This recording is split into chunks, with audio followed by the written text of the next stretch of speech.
안녕하십니까? 반갑습니다. 오늘은 성경에 대해서 공부하고자 합니다.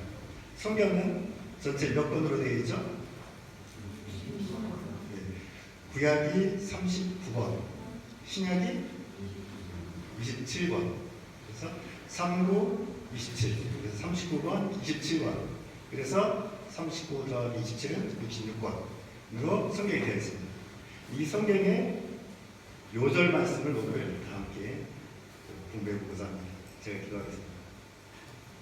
은혜로우신 하나님 아버지, 오늘 저희들에게 귀한 주일 허락하시고 저희들을 하나님의 전에 모이게 도와주셔서 감사합니다. 이 시간 저희들이 하나님의 말씀을 듣고 하나님을 배우고 하나님을 새롭게 영접하는 시간이 되게 도와주시옵소서. 예수님의 이름으로 기도했습니다. 아멘. 우리 오늘 요절 말씀을 다시 한번 읽어보겠습니다. 요절 말씀을 시작. 하나님이 세상을 이처럼 사랑하사 독생자를 주셨으니 이는 저를 믿는 자마다 멸망치 아니하고 영생을 얻게 하려 하십니다. 아멘. 오늘 말씀은 성경 전체의 요절 말씀이라고도 할 수 있습니다. 성경의 축소판이라고 할 수 있습니다. 만약 사단이 성경에서 한 말씀만 없애고자 한다면 바로 요한복음 3장 16절 말씀을 없애고자 할 것입니다. 창세기 3장에서 사단은 사람을 어떻게 유혹했습니까? 하나님이 정말로 이 동산나무의 모든 열매를 먹지 말라 하시느냐? 라는 말로 사람을 유혹했습니다. 오늘날 사단이 우리를 유혹한다면 요한복음 3장 16절 말씀으로 우리를 찾아와 다음과 같이 유혹할 것입니다. 하나님이 정말로 세상을 이처럼 사랑하셨는가? 당신은 정말로 영생을 얻었는가? 라는 말로 유혹할 것입니다.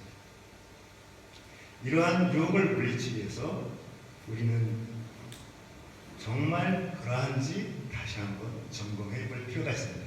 그리고 분명한 팩트 체크를 해보아야 합니다.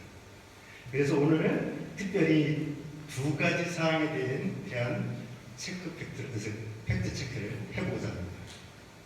첫째는 하나님이 세상을 이처럼 사랑하십니다. 둘째는 하나님을 믿는 자마다 영생을 얻었는가? 라는 두 가지 사항에 대해서 관찰해보자. 첫째, 하나님이 세상을 이처럼 사랑하사. 오늘 말씀을 보면 하나님이 세상을 라는 말씀을 볼 때 하나님은 주어입니다. 그러면 하나님은 도대체 누구이십니까? 그리고 우리가 어떻게 하나님을 알 수 있습니까? 출애굽 당시 이스라엘 백성들이 지도자 모세에게 질문했습니다. 하나님이 도대체 누구이십니까? 당시 모세는 이스라엘 백성들에게 율법을 가르쳤습니다. 하나님이 말씀하시기를 우상을 숭배하지 말라 하신다. 안식일을 거룩하게 지키라고 하신다라는 율법을 백성들에게 가르쳤습니다. 그때 백성들이 모세에게 물었습니다. 도대체 우리에게 이래라 저래라 하는 하나님은 도대체 어떤 분이십니까? 라고 모세에게 물었습니다. 이때 모세가 하나님 앞에 나가서 물었습니다. 하나님, 백성들이 하나님은 어떤 분이시냐고 물어보는데 어떻게 대답을 해야 되겠습니까? 라고 물었습니다. 이때 하나님이 어떻게 대답하셨습니까? 나는 스스로 있는 자입니다. 이신 되어야지 하고 답을 주셨습니다. 이 말씀은 하나님은 알파요 오메가, 시작과 처음이라는 뜻입니다. 즉 하나님은 모든 만물을 창조하신 하나님이시라는 것입니다. 어떠한 작품이든지 그 작품을 만든 저자가 있기 마련입니다. 예를 들어 이 탁자가 있으면, 강대상이 있으면 누군가 저에게 이 강대상은 누가 만들었습니까? 물을 때 제가 이 강대성은 만든 수밖에 없고 항상 여기 있어서 이렇게 대답을 한다면 아마 저를 미친 사람 취급할 것입니다. 이처럼 눈에 보이는 나라는 존재는 이 세상에 있는데 창조주가 없다고 말하는 것과 동일합니다. 하늘과 땅, 우리 인간은 어떻게 어디에서 왔습니까? 누가 어떻게 만들었습니까? 창세기 1장 1절에서는 하나님이 태초에 천지를 창조하시느니라 기록되어 있습니다. 하나님은 창조주시오, 우리는 그의 피조물입니다. 작품이 있는데 작품이 있으면 반드시 저자가 있습니다. 보이는 사물이 있으면 반드시 창조주가 있습니다. 하나님이 이처럼 세상을 이처럼 사랑하사 할 때에 하나님은 누구이십니까? 하나님은 창조주이십니다. 그러면 수신자는 누구입니까? 하나님이 세상을 목적어가 세상입니다. 인류 역사를 볼 때 아담과 이브의 타락 이후로 세상은 하나님을 창조주로 인정하지 않았습니다. 하나님을 공개적으로 미워하였습니다. 하나님의 사랑을 거부하고 오히려 스스로 하나님처럼 생각하며 하나님을 판단하고 하나님의 말씀을 의심하였습니다. 세상은 이처럼 험악하고 타락했습니다. 우리도 이 세상에 속해 있습니다. 비록 겉으로는 우리가 교회 안에서 다른 것 같이 보이지만 세상 사람들과 때문에 우리가 세상 사람들과 다르게 보일 수가 있습니다. 그러나 조용한 시간 하나님 말씀 앞에 나 자신을 비춰보십시오. 사도 바울은 자신이 최고의 의인이라고 생각했는데 하나님의 말씀의 거울 앞에서 가장 타락한 자신을 보고 나는 죄인 중에 괴수라고 고백하였습니다. 말씀 앞에 우리의 내면이 비춰질 때 우리 마음이 얼마나 이기적이고 욕심이 많고 세상을 사랑하는 수악한 죄인가를 발견하게 됩니다. 사실 세상과 다를 바가 전혀 없습니다. 바로 우리가 죄악된 세상입니다. 국어사전에서 죄란 도덕이나 종교, 법률 등에 어긋나는 행위라고 설명하고 있습니다. 그러나 성경에서 죄라고 하는 말은 헬라어로 하마르티아에서 온 것으로 관역을 빗나갔다는 뜻입니다. 운동 선수가 타켓슬램에서 핫을 다 썼는데 화살이 관역으로 나가지 않고 빗나갔다는 뜻입니다. 하나님은 천지를 창조하시고 심히 기뻐하셨습니다. 사람의 마음에 하나님의 성품을 부어주시고 하나님과 교제를 나누며 하나님을 기쁘시게 하는 존재로 창조하셨습니다. 내 인생의 목적은 하나님을 기쁘시게 하는 것입니다. 내 인생의 의미는 하나님을 기쁘시게 하는 것에 있습니다. 내가 하나님을 기쁘시게 하고자 먹고 마시고 일하고 찬양하고 예배하는 것들을 보시고 하나님은 심히 기뻐하십니다. 그러나 아담과 하와는 하나님 말씀에 불순종함으로 인생의 목적을 잃어버렸습니다. 스스로 하나님과 같이 되고자 하였습니다. 하나님을 기쁘시게 하는 삶이 아니라 나를 기쁘게 하고자 하였습니다. 이것이 죄입니다. Die Verfällung des Lebensziels. 인생의 목적이 빗나갔다는 것입니다. 빗나간 인생의 목적, 이것이 죄입니다. 아담의 범죄 이후 인류는 죄의 종이 되었습니다. 따라서 하나님이 기뻐하시는 선을 행할 능력을 상실했습니다. 사도 바울은 내가 원하는 바 선을 행하지 아니하고 도리어 원하지 아니하는 악을 행하는도다. 내가 만일 원하지 아니하는 그것을 하면 이는 행하는 자는 내가 아니요 내 속에 거한 죄니라 라고 고백하였습니다. 그렇습니다. 우리는 죄의 종이 되어서 죄의 열매를 맺으며 살고 있습니다. 죄의 종이 되어서 맺는 열매는 무엇입니까? 갈라디아서 5장은 이렇게 말합니다. 육체에 이른 현자는 곧 음행과 더러운 것과 호색과 우상숭배와 술수와 원수를 맺는 것과 분쟁과 시기와 분냄과 당짓는 것과 불리함과 이단과 투기와 술 취함과 방탕함과 또 그와 같은 것들이라 이렇게 설명하고 있습니다. 여기에 나열된 육체의 일에는 한 가지 공통점이 있습니다. 그것은 관계성을 단절시키는 것입니다. 죄가 하는 일은 관계성을 단절시키는 것입니다. 에덴 동산에서 선악과를 따먹음으로 하나님과의 관계성이 파괴되고 부부 사이의 관계도 파괴되었습니다.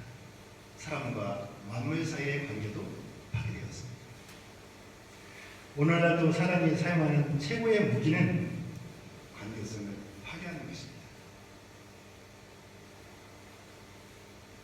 나의 언어, 나의 행동으로, 나의 눈빛으로, 나의 삶의 방식으로 이웃과의 관계성을 파괴하고 절대적인 하나님 말씀을 상대적으로 해석하게 하여 하나님과의 관계성도 파괴합니다.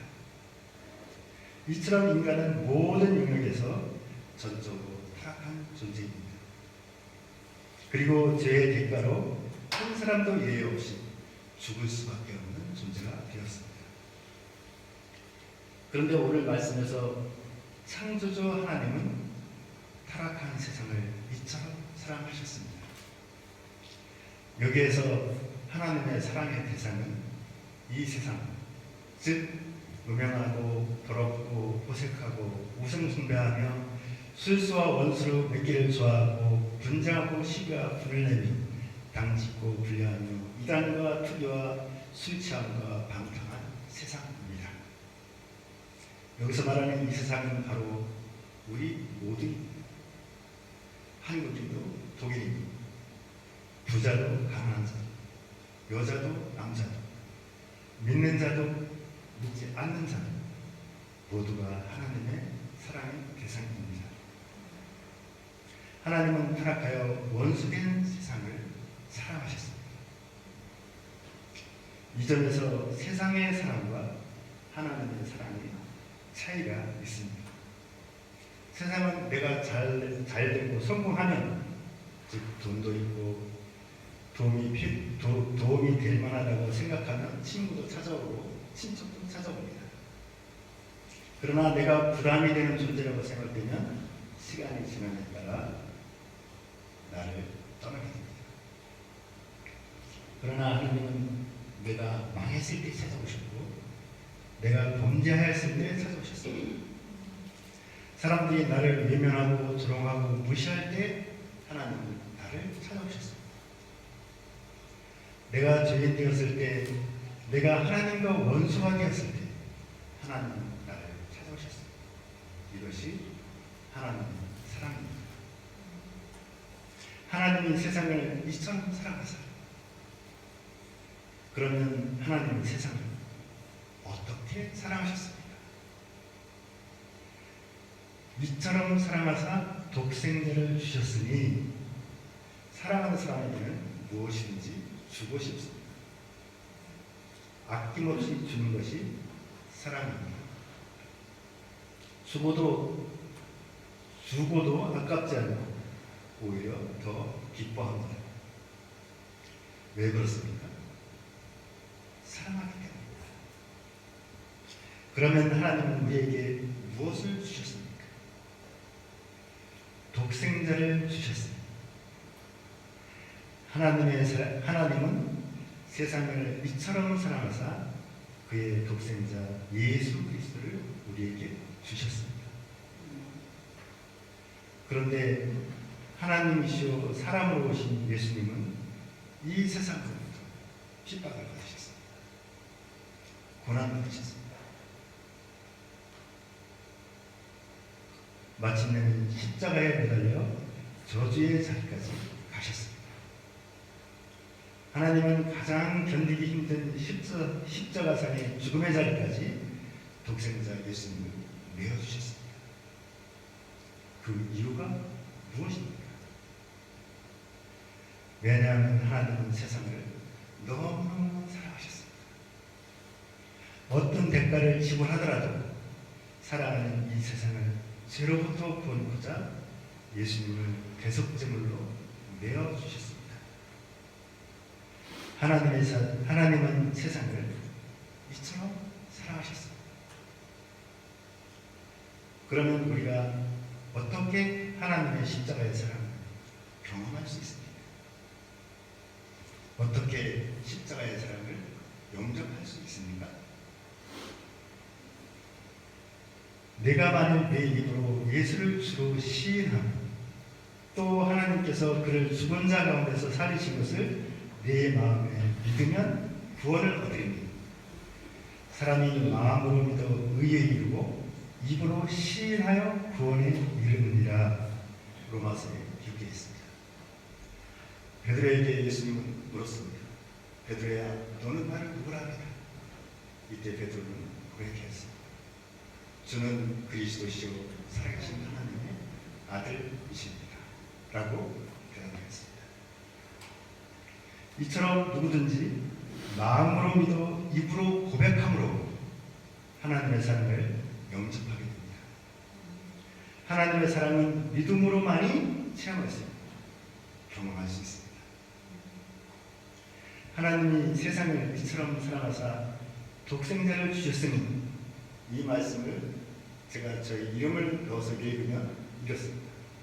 하나님이 이전이를 이처럼 사랑하사 독생자를 주셨으니 이 말씀을 읽으면서 아멘 하는 것이 하나님 자녀의 증거입니다. 하나님은 사랑이십니다.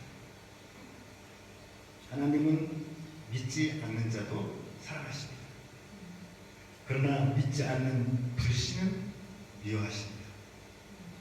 범죄자, 살인자, 우상 숭배자, 반역자는 이처럼 사랑하시나 범죄, 살인, 우상, 반역 그 자체는 죽도록 미워하시고 또 죽음으로 심판하십니다.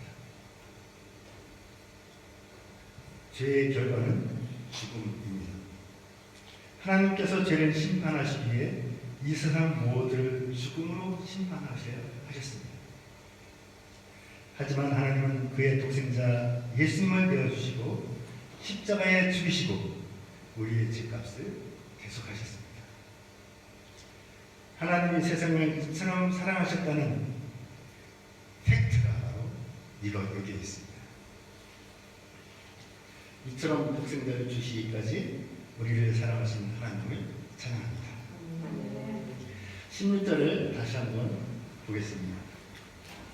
하나님이 세상을 이처럼 사랑하사 독생자를 주셨으니 이는 저를 믿는 자마다 멸망치 않고 영생을 얻게 하려 하심이니라. 이는 누구든지 저를 믿는 자마다 멸망치 않고 영생을 얻게 하려 하십니다. 하나님의 사랑에는 무엇을 하면이라는 조건이 없습니다. 하나님의 사랑은 무조건적입니다. 하나님은 세상에게 내가 너를 사랑해도 되니? 라고 물어보지 않으셨습니다. 조건 없이 일방적으로 사랑하셨습니다. 하나님은 독생자 예수님을 십자가에서 대속물로 희생시키셨습니다. 그리고 저를 믿는 자마다 멸망치 않고 영생을 얻게 하셨습니다. 영생이란 문자 그대로 영원히 사는 것입니다. 아픔과 고통 속에서 영원히 사는 것은 지옥입니다.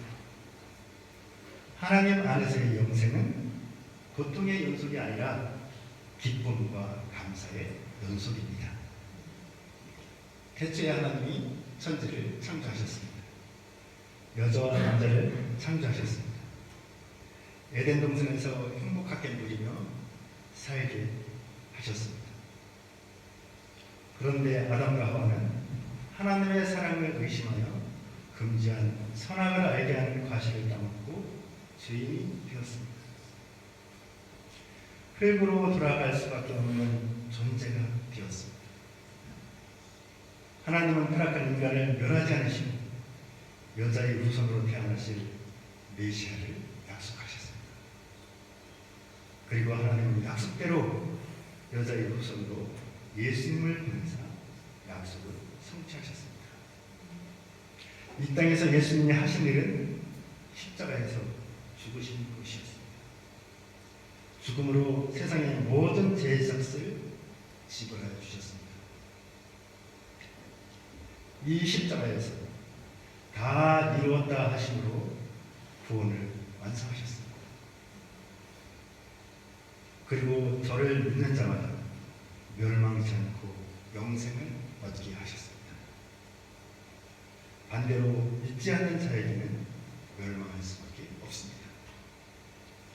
우리가 하나님의 사랑을 영접하였기에 영생의 기쁨을 장래뿐만 아니라 지금 현세적으로도 누릴 수 있게 되었습니다. 영생의 삶은 육신적인 죽음도 극복하게 합니다. 예수님께서 죽음을 파하시고 부활하셨기 때문에 우리도 영생을 누릴 수 있게 되었습니다. 영생을 얻은 자에게 나타나는 열매들이 있습니다.